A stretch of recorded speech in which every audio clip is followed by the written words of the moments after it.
second of two panels. One yesterday that was abruptly ended at 1 p.m. due to some technical difficulties, for which I apologize. Today we're in person, or at least some of us. Welcome to those of you that are on Zoom. If you have questions or comments for the panelists, and you're on Zoom, please feel free to leave them in the chat, and I will relay them to our panelists. The topic for the panel today is Sufism, Shi'ism, and statecraft.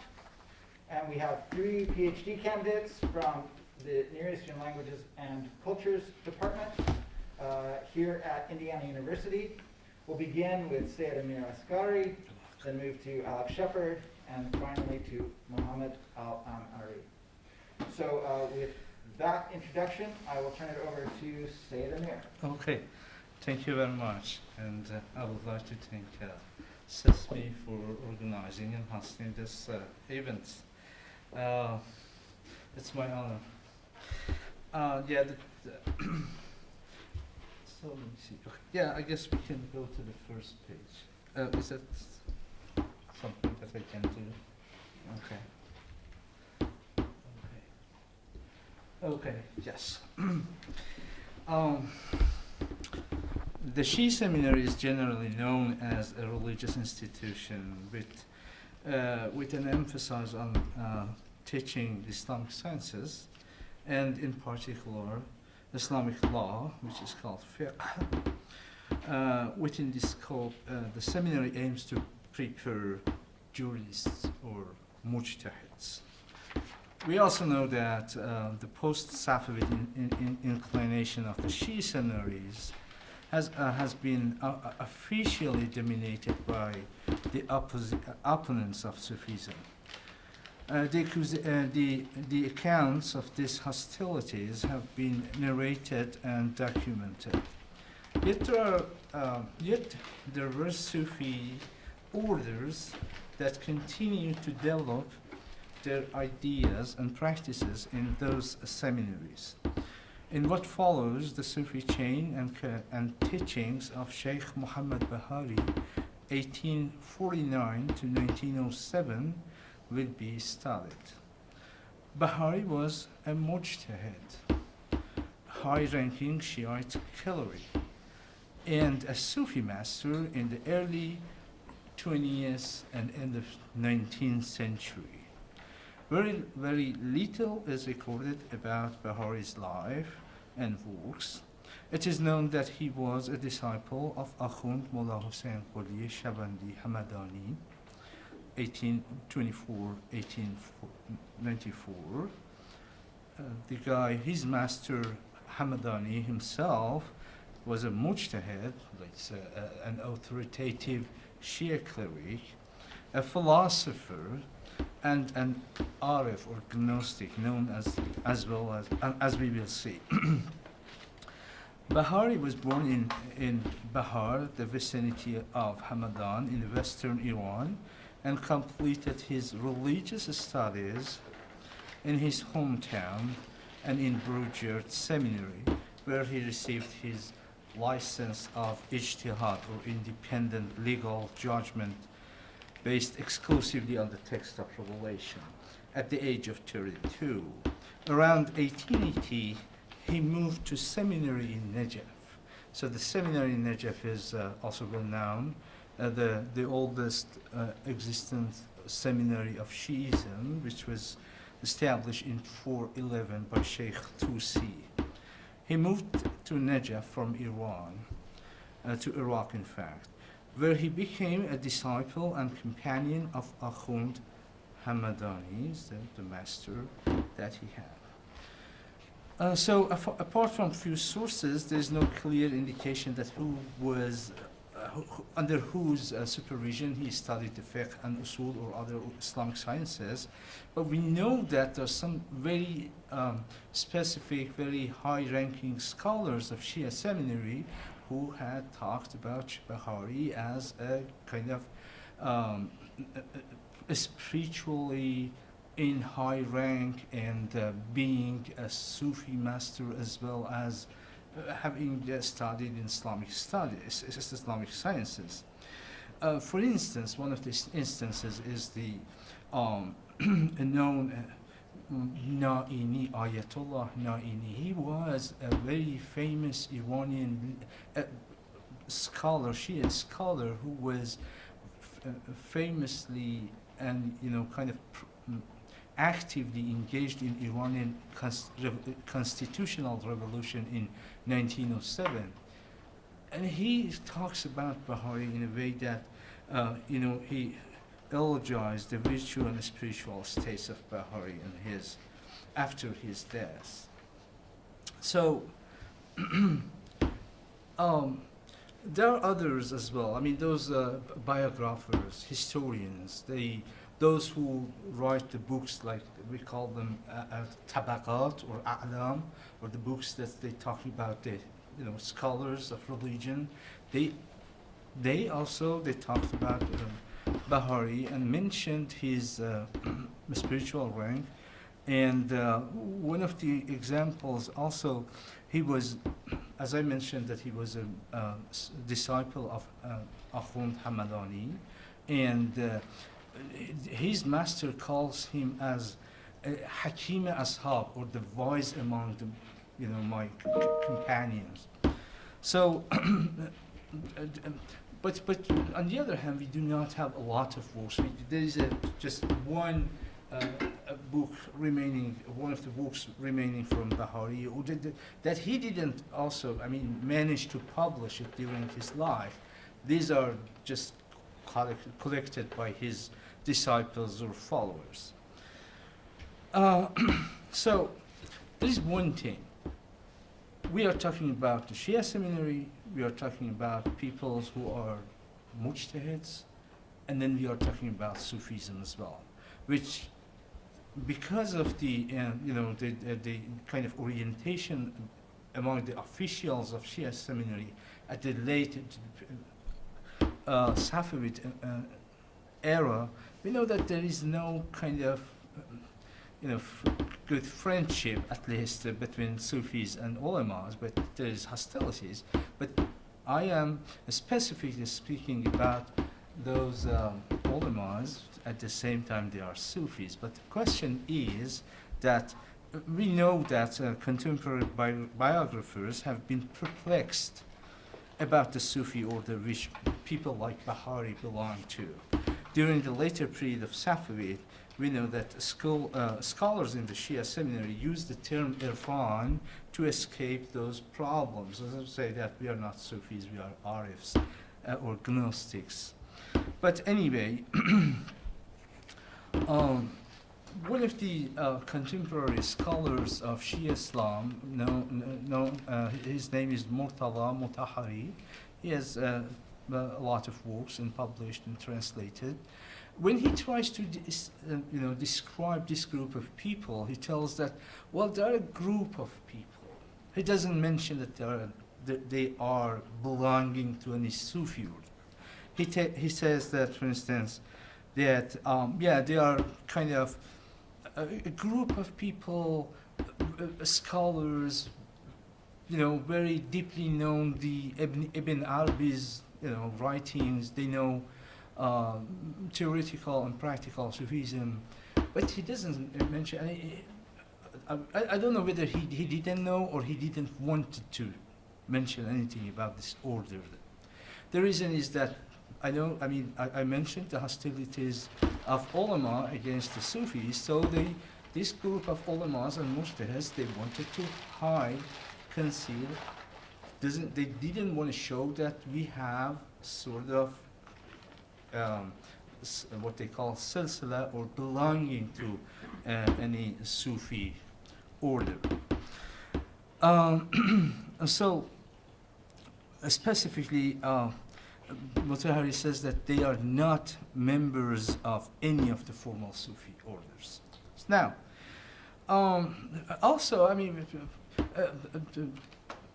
there's a book translated into English called Kernel of the Kernel, it's by the same ulamas, and there's Sayyid Hussein Nasr writes an introduction to that book. In this, in his introduction, he mentions that I was talking with Henry Corbin, and Corbin was telling me that I don't believe that this group of people had any teachers in spiritual sciences. But Nas tells him that no, I mean he disagrees. He says that there must be, a master for them. Now, I guess I'm continuing to talk about Bahari's Sufi affiliation now, because even now, if you look at the this the Iranian seminary and talk about Bahari, it's there's no talk, not any mentioning that these people belong to any Sufi order at all. They especially during the current, under the current government, they try to say that they are mujtahids, they are ulamas, so not anything belonging to Sufism. So, as mentioned, contemporary biographers and historians, and they say at least they perplexed. They said that yes, Bahari was a student of Hamadani. He was a student of Shushtari, and there was a mysterious master to Shushtari. That's all, and we don't know who was that. That's all. Well.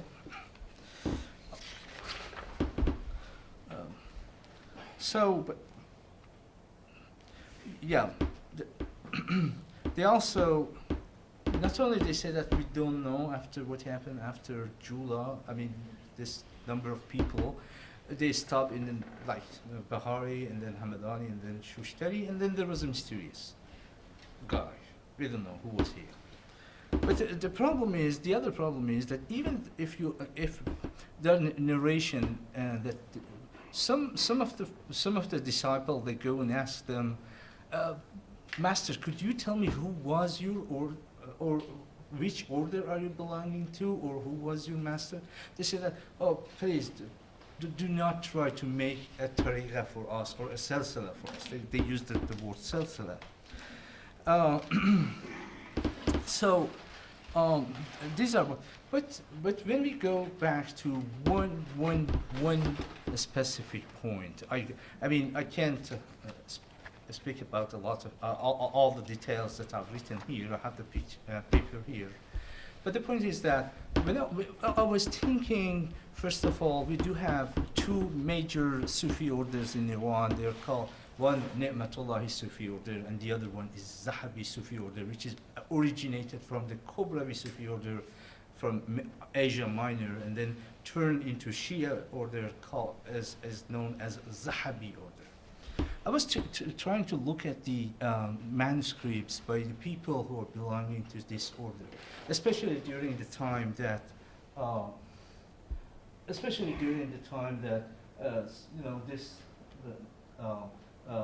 master of Bahari was there. He moved from west southern Iran to Najaf. He's from a city called Disful, an old city. In Disful, we know that the Zahabiyya was, and is still existing. I mean, the order of Zahabiyya. In some of the manuscripts, I found out that when the master are talking about the Sufis, they mention the name of Shushtari. They mention the name of this guy as their disciple. And there is also stories, I mean, they are narrating stories. Most of these things were just manuscript, recently published in Iran, partially, but mostly are unknown. The manuscript exists. There's one especially called Rashahat Nuriya by Sayyid Hussein Zahir al-Islam, who was a member of the Zahabi order and who was kind of a relative of Sadruddin Kashif al-Disfuli, who was also master of Sayyid Ali Shushtari. Now, there's an important thing. I guess those who studied about the Shi'ism, they know the name of Shaykh Al Ansari. Shaykh Al Ansari is a very important figure in Islamic fiqh, jurisprudence, and his books still are, studied in the Hausa, in the seminaries. This guy and Shaykh Al Ansari, both of them were a student of Sadruddin Kashif-e-Disfuli in spiritual, and mysticism, spirituality and mysticism. These are, when, for instance, when Ansari goes to his master, to Kashif-e-Disfuli, and tells him that, well, I want to go to Najaf, please tell me what to do in Najaf, because he used to take orders, spiritual or Sufi orders, what to do, what not to do, what to practice or how to practice. He used to ask for a kashf al-disbelief, and he says that, what should I do when I go to Najaf? There was no phone, no internet, nothing. He tells him that go to Shushtari, and there are many narrations in the Shia circles that Ansari and Shushtari had meeting every week. So what happens? Ansari is the head of Shia Seminary. This guy, Hamadani, also is a close member or friend of both of them. What happens? Some of the historians, they tell us that this Shabandi Hamadani was in a rank to be replaced or inherited the position of Ansari, but his master Shushtari asked him not to do so. Do not go and follow the path of just being a faqih and not. He asked him just go and continue teaching spirituality to the students. Just devote your life on spirituality and do not go toward being faqih or sheikh of this of the Shi Seminary. So one more thing is that this group of people, if we go upper and upper and upper again, we do have Bidawadi and we do have Neizizi and we do have these are well-known people. First of all, second, we know that they belong to Dhahabi order, and they do have a lot of works published in both Arabic and Persian. So there's only one works of Bahari that we do have it now, which was, as I mentioned, is a collection of some of his writings. Those are the spiritual writing. But one thing he tries to do is that he knows that he is in the seminary, and that the people are not very welcoming Sufi ideas. What he does, he in his Risala, he tries to say that, when he talks to Fuqaha, he says that, listen, the fiqh, or the way of practicing Islam, is an introduction to amal, he calls it amal, to practice, to Sufi practice. And then he also says that practice, this practice also is an introduction to ethics, to akhlaq. And if you have akhlaq and ethics, that's an introduction to tawheed, to knowing God. So he tries to formulate Sharia, Tariqa, and Haqiqa in a language that is understandable for fuqaha, and they are not opposing it very easily. So, we do not have time, but I guess I have to escape many of those things that are hot that I may be able to talk about. But I have the paper here, if anyone is interested. And we do have, still, this tariqa is, continuing. Among them, maybe those who study Shi'ism, if probably they know Allama Tabatabai, he was Quranic commentator and well known for his commentary on Quran, and he was a philosopher. He also is is another disciple of this tariqa, and it goes on. This tariqa, mostly known as tariqa Ma'rifatun Nafs, or they call it the order of self-knowledge, but at the same time, they produce a lot of philosophical and Sufi material, plus their kind of Sufi practices, which is kind of hidden in Iran because of political or some cultural or literalist hostilities against the Sufism. So they don't announce that we are Sufis, they don't announce that we are belonging to any order, but they do a study and they do practice in a kind of hidden way. Yeah, thank you. Thank you. Alex, I believe you are next. Yep, and I'll take the Yes. mic. Thank you very much. And I am going to set my stopwatch on my phone to keep an eye on it to make sure I have. I'll stop at the 15-minute mark. All right. Well, thank you, everyone, for coming out to the Sesame Lecture, and especially thank you to the Center for the Study of the Middle East for hosting this dry run, and thank you to all my co-panelists, both those who are with me on the stage right now and those I'm sure many of you here spoke yesterday. My paper, it concerns the relationship primarily between Muhammad Reza Pahlavi and the Pahlavi dynasty and Shiite Islam, and more generally, it's a criticism of the cultural explanation for the Iranian Revolution.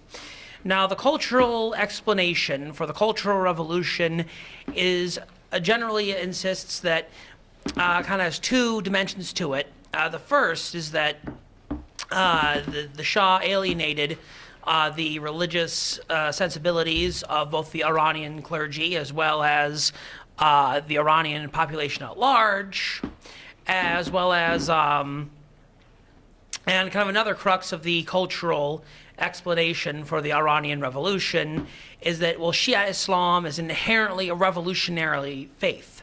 Now, to quote Charles Kurzman in his book, The Unthinkable Revolution in Iran, and even though he does not agree with the cultural explanation, his summary of it is, quote, almost 90% of Iranians are Shi'i Muslims.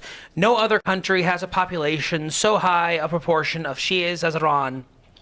This distinctiveness is frequently cited in cultural explanations of the Iranian Revolution, which suggests that the religion of Iran is conducive to a revolutionary mindset. Shi'ism came to be associated with revolutionary fervor, both by Soviet scholars and Western observers. Now, to address these 3 points, or these 2 points, which we mentioned before about the Pahlavis, well, first to start off with the idea that Shi'ism is inherently a revolutionary faith, that revolution is somehow imbued into the lifeblood of Shi'ism. This idea, of course, which was popularized by Ali Shariati and Ayatollah Khomeini on the eve of the revolution, has been defended by Columbia scholar Hamid Dabashi in his book Shi'ism, A Religion of Protest, where he sees the Iranian Revolution as a completion of the Karbala paradigm, and that the real true defining moment for Shi'ism was the death of the revolution of Imam Hussein ibn Ali in his fight against the Caliph Yazid ibn Muawiyah. And according to this notion, well, Karbala is intrinsically the established Shi'ism as a permanent revolutionary faith. However, there's other examples from Shiite primary sources which show, well, no, this is not the case. This is not established Shiite Islam as a permanent revolutionary religion. In Usul al-Kafi, the main Shiite book of Hadith, there's a very lengthy dialogue between the fifth Imam, Muhammad ibn Ali, and his half-brother, Zayd ibn Ali, for whom the namesake of the Zaydi movement is named. Now, in this dialogue, kind of as a direct counterpoint to the argument that revolution is sown into the lifeblood of Shi'ism itself, Muhammad Al Bakir is approached by his half-brother Zayd ibn Ali, and Zayd tells him, well, we have the support of all of the Shiites of the time period I will lead a revolution against the usurping Umayyads, and I will overthrow him, and I will we will bring Alids back to the power, and we will dismantle this unjust, oppressive system which Muawiyah and Yazid and their successors have built. And then Muhammad ibn Ali says, well, no, I won't engage in this revolution. And Zayd grows angry and says, if we are the Imams, we can't be cowering behind curtains. Let us follow the path of our progenitor, Hussein ibn Ali. Let us seek justice. And then Muhammad ibn Ali says, well, two things. Number one, I'm the Imam, you're not the Imam. There's only one Imam per generation. That's me, not you. But more importantly, everything in the Quran comes with limits. For both the examples of hunting and marriage are both things which are not only allowed but commendable, but there's limits to when and what you can hunt, and there's limits to who and when you can get married. Now, furthermore, Zayd ibn Ali, for Zayd and his interpretation of inviting to the good and prohibiting the evil, this too comes with its own limits. For all the verses of the Quran which were revealed in Mecca caution for patience against hostility and aggression. And if one looks at the lifetime of contemporary Shiites, Muhammad ibn Ali argues that there is that the Shiite community resembles the Muslims of Mecca, not the Muslims of Medina. So therefore, they can't be engaging in revolts when it's certain suicide. And more to that point, there's no rising, no grand revolution until the final rising of the final Imam. And then Muhammad says, I pray that you do not revolt, for you'll surely be killed. Now, there's much, much more to go into, both about those kind of dialogues as well as about the interpretations of Ashura in of itself. But really, just for time constraints, that's really all that can be said now. Within the current, because we need to get on to the other point of the cultural explanation, which is, the Shah's, people, like some scholars love to point to the Shah's alienation of Islam as a cultural force in Iran. They insist, he prioritized pre-Islamic Persian identity over Islamic identity within Iran, and he was more interested in following the example of Cyrus and the Sassanids as opposed to Shiite Islam itself, and they generally point to his so-called anti-Islamic measures. Now, there's really a couple problems with this kind of explanation. Even Vali Nasser in his book Shiite Revival argues that, the Shah was more interested in prioritizing pre-Islamic Iran over Islamic Iran. But this kind of analysis doesn't really appreciate how intertwined, at least in Iran, the notion of an Iranian identity and the notion of Shiite Islam. For many of you, I'm sure, heard yesterday, Azadeh Aghigi give her presentation on Shah Ismail Safavid and his methods of converting Iran from Twelver from Sunni Islam to Twelver Shi'ism, and even the Iranian even the Iranian monarchy has been discussed by multiple scholars, such as the aforementioned Hamid Dabashi in his other work, Theology of Discontent, as well as Amir Muwazi in his book, The Spirituality of Shi'ism. That the Safavid monarchs were seen as being at the they were the guardians of Shia and the custodians of Shiite Islam. They were the vicegerents of the vicegerents. Just as the Imams are vicegerents of God, the Safavid Shahs were the vicegerents of the Imams. And and more importantly, there's a real key defining factor of tons of Safavid artwork and Safavid poetry. Commonly depicted the Safavid Shahs in being imbued in silhouettes of light at the feet of the 12 Imams, and consequently, Umar, Abu Bakr, and Uthman, the grand usurpers, according to Shiite Islam, are commonly depicted as being burned in hellfire alongside the Ottoman sultans. And so so it's really a non-issue to say, he prioritized, pre-Islamic Iran, the Mohammed Reza Pahlavi prioritized, pre-Islamic Iran over Islamic Iran. And to that point of looking at the foundations of Iranian monarchy, is that Mohammad Reza Pahlavi, both within his memoirs, Answer to History, as well as his political manifesto, Mission to Iran, he discusses in vivid detail his own contacts with the 12 Imams. For example, Pahlavi notes that when he was on death's door, he has a child suffering from an incurable disease. Imam Ali came towards him with a bowl and told him to drink from it, and he did. And when he awoke, he was cured of his disease. He also mentioned when he was a youth out riding his horse in the mountains, his horse fell into a fit and threw him off his horse. And Ibn Abbas, a companion of the Prophet who was revered by Shiites for being a member of the Shiite Ali, appears, grabs him, and then puts him on the ground, and then Pahlavi did not even have a scratch on his body. And furthermore, he mentions at a much later age, even being visited in his waking hours by the 12th Imam, Muhammad Al Mahdi, who disclosed to Muhammad Reza Pahlavi a secret, which Pahlavi refuses to discuss. Now, the interesting point about these stories of these contacts with the Imams, isn't not just to demonstrate the Shah's personal religiosity. They mirror many other similar stories in Persian literary history and in Shiite theology, and even connecting this back to the aforementioned notion about Safavid monarchy and the religious justifications for centuries in Iran.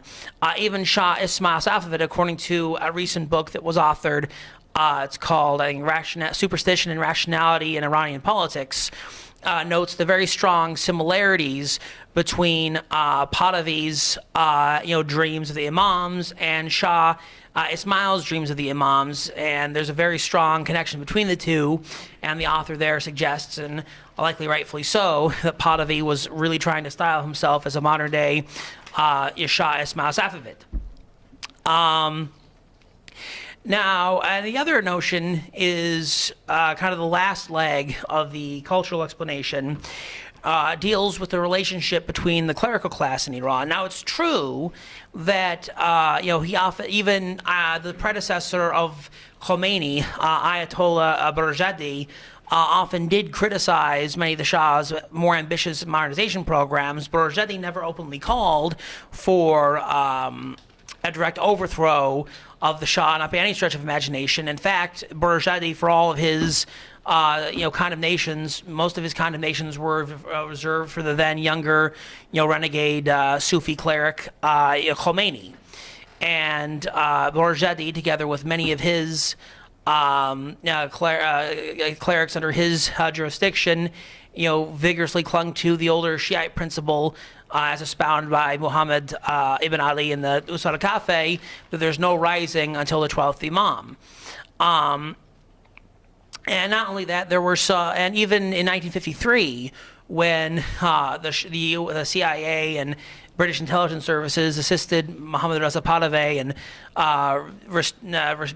being restored to power, many prominent members of the clerics enthusiastically backed Pahlavi and condemned Mossadegh, mainly because they were frightened by Mossadegh's associations with the Tudeh party and the relationship between Iranian nationalists and Iranian communists. And the main concern for many of the clerical establishment in Iran was they needed to back any force, at which time was the monarchy, that would keep Iran safe from Soviet aggression, which would do to Islam in Iran what the Soviets had done in Azerbaijan and Kyrgyzstan and every other place which was touched by communist rule. And furthermore, there was also a group called the Hujataya Society, who were very active in promoting the Shah as legitimate ruler of Iran, because particularly they arose initially to combat communism and combat the Baha'i faith. But later on, even throughout the 70s, they routinely denounced Khomeini as a decadent, Sufi poet. Now, because coming up on the 15 minute mark, in about 13 and a half minutes, I'll just conclude by just kind of touching on the three main points. Is that the three legs of the cultural explanation within for the Iranian Revolution? Well, number one, that Shiite Islam is a necessarily revolutionary faith. Number two, the Shah prioritized pre-Islamic Iranian identity over Shiite Islam. And three, the Shah had, significantly alienated the clergy. All three of them, neither one of them it really has much of a solid, basis. And so clearly the explanation for the Iranian Revolution is likely something, far different than just the Shah's alleged insults to Iranian culture. And on that note, I will once again thank all of you for attending, and thank Sesame for hosting this lecture. Thank you very much. Mohammed Al Ameri. All right, thanks everyone for coming today, and thanks Sesame for allowing us to practice our presentation. Today's presentation will be about the politics of the Marja'iyya, which is the Shia religious institution in Iraq. So I will start with Sistani because he will be the focus of my presentation, and specifically following the 2003 American invasion to Iraq, we started to hear more and more about Sistani, and he has a lot of leverage, or he proved to have a lot of leverage in Iraqi politics and society. So he is from Iranian origin, as you can tell, from Sistan. In 2005, he urged Iraqi citizens to participate in the democratic elections, and this actually increased the number of voters. I guess like over 2 million voters decided to join just because Sistani urged them to do that. And he's also famous of his historic fatwa after the Mosul invasion, after Mosul fell in the hands of ISIS. He made a fatwa of, he basically asked people, or Iraqi people, to join the armed forces and fight ISIS. And he also supported the demonstrations that happened a few years ago. In Iraq, most people, like every other year, we have demonstrations. But the 2019 were a little bit more important because Sistani actually gave them more attention, and this actually kind of forced the government to listen to them. And the Pope's visit to Iraq also last year, I guess, or this year, a few months ago, let's say, also tell us that Sistani is a lot more important than we think. Do we hear from Sistani? Does he talk? He does not most of the time. He has representatives in Iraq and elsewhere in the world. He usually conveys his messages through Ahmed al-Safi or Abdul Mahdi al-Karbala'i or his son Muhammad Rida. They manage the Al-Ataba al-Husayniyya or Al-Ataba al-Abbasiyya, the shrine of Imam Hussein and the shrine of Abbas, his brother. And they also talk about Sistani's political or social messages during their khutbah or Friday sermons. He also has a lot of philanthropic activities, a lot of like other organizations. They try to appeal to him or get the blessings from him. So Sistani has a lot of political and social importance in Iraq. And he is basically the head of the Iraqi Marja'iyya right now, although we have other high-rank clerics, but Sistani seems to be the one who is most prominent. If I want to go back a little bit in time just to talk about the Marja'iyya in general and just to show you how much did they want to do in Iraqi politics, in 1920 the ulama, actually led by the Persian cleric Muhammad Taqi Shirazi, they led the Iraqi revolution against the British. In 1930 also the Marja'iyya issued a fatwa opposing anything that validated the treaty between Iraq and Britain. And so a lot of people did not vote on the Constituent Assembly of Iraq. In 1960, Muhammad Baqir Sadr, also another prominent Shia cleric, helped establishing one of the most important Shia political Islamic parties, Hizb al-Da'wah, although he quit it later, but he was considered to be like the spiritual leader of that, and he helped writing a lot of its doctrines. Later on, he was executed by Saddam Hussein, and this brings me to 1990s, and Khou'i, the way he was dealing with the dictatorship, Saddam Hussein, he mostly refrained from political interventions, although during the Persian or the Iranian-Iraqi war, Khou'i did not participate or did not give any fatwas to stop the war, since most of the people who died were Shia from both sides. So this is just a quick background on how the Marja'iyya in general decided to involve in politics. So my research question is I'm seeking to explore how under what circumstances does or has the Shia Marja'iyya leverage its religious authority to exert political influence. So I argue that the Marja'iyya influenced the Iraqi politics in two ways, either direct, and by direct I mean issuing public fatwa or working with political parties, as Muhammad Baqir Sadr did, or through soft suggestions like talking about politics during khutbah, or someone asking them questions and answering to these questions. I also propose that there are different motivations, mostly if there's oppression or foreign meddling. I also think that the centralization and the institutionalization of both the Iraqi and the Iraqi government and the Iraqi Marja'iyya help giving them more power. They started to have more economic autonomy, and also the fiqh foundation or jurisprudence of these ulama considered to be a very important motivation to their intervention in Iraqi politics. And for this presentation, I will only focus on the foundation of the fiqh, and specifically the fiqh that Sistani follows. So if I want to talk about the Najaf school, and by Najaf school I will mostly refer to Khou'i's and Sistani's writings and compare it to the Wilayat Faqih that most people are acquainted with, which is the Iranian model. If I want to just break it down into like different variations or levels of Wilayat Faqih, there's the Al-Mutlaqa, the ultimate. This is the Iranian model, where the Faqih has the same authorities as the Imam. The other one, let's say there's no authority for the Faqih, as what Muhammad Shamsuddin says.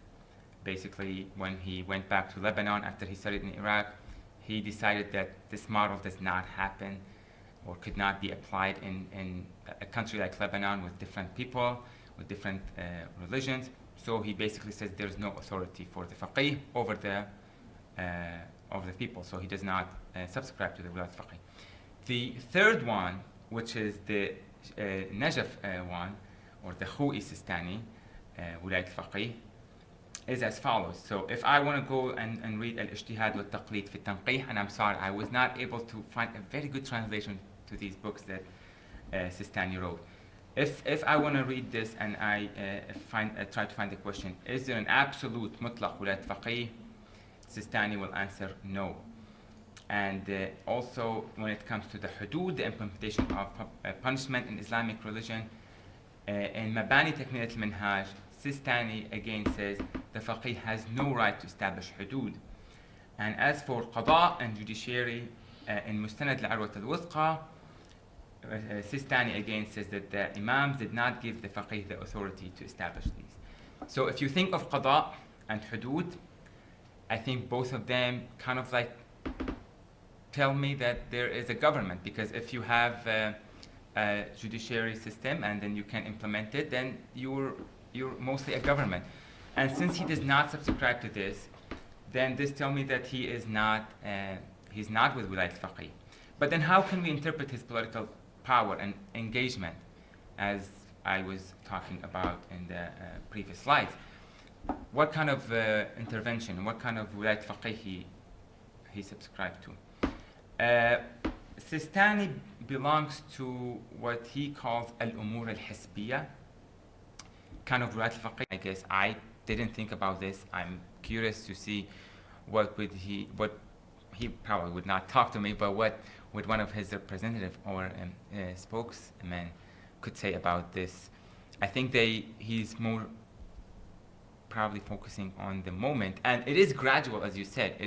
We witnessed a very drastic change, especially after 2003, as I said, and it's becoming more gradual, and I think it became a little bit stable after that. I would say after maybe 2006 or 10, Sistani's intervention became very static. We start to see a pattern of how he intervened in politics.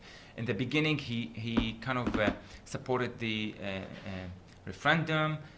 I think he indirectly supported some people who were running for the parliament, and they disappointed the public after that.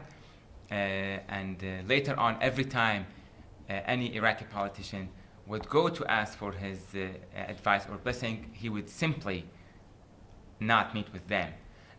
And so I think after that, we just witnessed the 2014 Mosul falling to ISIS, and again, Sistani came back as a very important player in the Iraqi scene. But I think it became a little bit stable after, like I said, 2006, 7, 10. Did that answer the question? Yeah. Thank you. So I have a question for Seyed Amir. You said that your folks who didn't want to be tagged with the title of a Sufi would instead call themselves Gnostics or employ the term Gnosticism. Why is that any better? Like, what doesn't, I mean, I hear Gnostic and I think Sufi. Now, Yeah. as somebody who doesn't know much about it, right? So two questions. Like, what is that term, Gnostic, in Arabic, and what does it convey that Sufi doesn't? Oh yeah, thank you. That's thank you for the question. That's only the historical problem. It's nothing in the meaning. I mean, if you look at the meaning of or what people mean by this, they're the same. Okay. Or sometimes they say that even Irfan or Gnosticism in Islamic tradition is more theoretical aspect of it, and Sufism also involved the practical aspect. They do practice it. So the only thing is that during the later Safavid era, Iran, there was a kind of more fiqhi opposition to Sufism, because also Sufism at the same time had its up and down and good and bad. So they said the fuqaha, those jurists, they tried to say that, okay, we are going to fix it. Okay, so they just try to remove Sufis, which they were kind of very close to the king, and then so later they tried to kind of remove them. And at the same time, we do have Sufis who wrote against Sufism in Shia tradition, like Mullah Sadra is a known philosopher and Sufi, and he also writes against the ignorant Sufis as well. So he says that, okay, there's a good one and there's a bad one. So if you're fighting with the bad one, I'll tell you what the good one is. I guess that's, yeah. This is, I hope I could answer your question. Yeah, thank you. You're welcome. Thank you. Yeah, please. My question is about Alex talking about kind of how Pahlavi, he was kind of contrasting between the Shia Islam influences versus pre-Islamic Persian influences. So I'm curious, was there an impact in maybe how the state used language in the sense of Persian roots versus Arabic loanwords during that period, or was it more kind of in, I don't know, other ways that the state projected stuff at the time? Well, at least in my research of it, I mean, one of the most something which did kind of go down in infamy toward the very end of his reign was when he briefly tried to change the calendar to a new calendar reflecting the time since Cyrus the Great, but then towards the end he actually did quickly try to backtrack from that. Now it comes to loan words, I think Reza Shah Pahlavi, who's the Pahlavi's father, actually did try to purge the language of what he considered to be Arabic loan words. But in terms of the Shah doing that, Muhammad Reza Pahlavi did actually relax many of his father's restrictions on trying to change, the landscape. And I think I saw Seyed Amir wanting to say something too. So when I'm done with Mike here, I'll pass the mic over to him because he might know better than I about trying to purge languages. But I think it's also important because in terms of looking at it's not. I don't think it's necessarily like a juxtaposition because going from even before the rise of the Safavids, there's stories about it. Kind of an entwined relationship between Iranian identity and Shiite Islam, and something which I talk about in the paper, but I didn't. I get to really talking about is also the example of Shabrazu, the wife of Imam Hussein, who, according to tradition, was the last daughter of Yazdegerd III, the last assassinated emperor, and she said to she married Imam Hussein and bore him Zain al-Abidin. So it was commonly said, and even some prominent Arab scholars of Shi'ism, and even some Sunni scholars too, said, well, all the Imams from Zain al-Abidin up until the 12th Imam, they have the best Arab blood and the best Persian blood. And so the Sassanid dynasty continued through the Imams themselves. So now I'll turn. So that I think that's. And I'll turn now the mic over to Seyed in case he can add more about any potential language purges. Thank you very much. No, just wanted to add that if you look at during the Shah era, the Pahlavi era, and then his father era, we should know that it's just during the Middle East rise of nationalism, and rise of nationalism means that every nation tried to say that I am important, so I am what I am. And then at the same time, it goes on in Iran. They are trying to purify the Persian language, and also in Turkey, Ataturk also doing the same thing. And that's so Arabs are not purifying Arabic from Arabic, but this is the thing that's happening in the other countries of the Middle East, at least. And not only Middle East, but if you go to the Balkans as well, they try to purify some Turkish, to clean their own language from the old Ottoman Turkish as well. Yeah, so thank you. Well, thank you very much. Before we thank our panelists one last time, I'll just mention that on the 18th, Thursday, November 18th, we have our last graduate student panel at 4 p.m., 25 feet below where we're right now in 3067. So that's November 18th at 4. And thank you to Seyed Amir and Mohammed and Alex. Thank you very much. Thank you.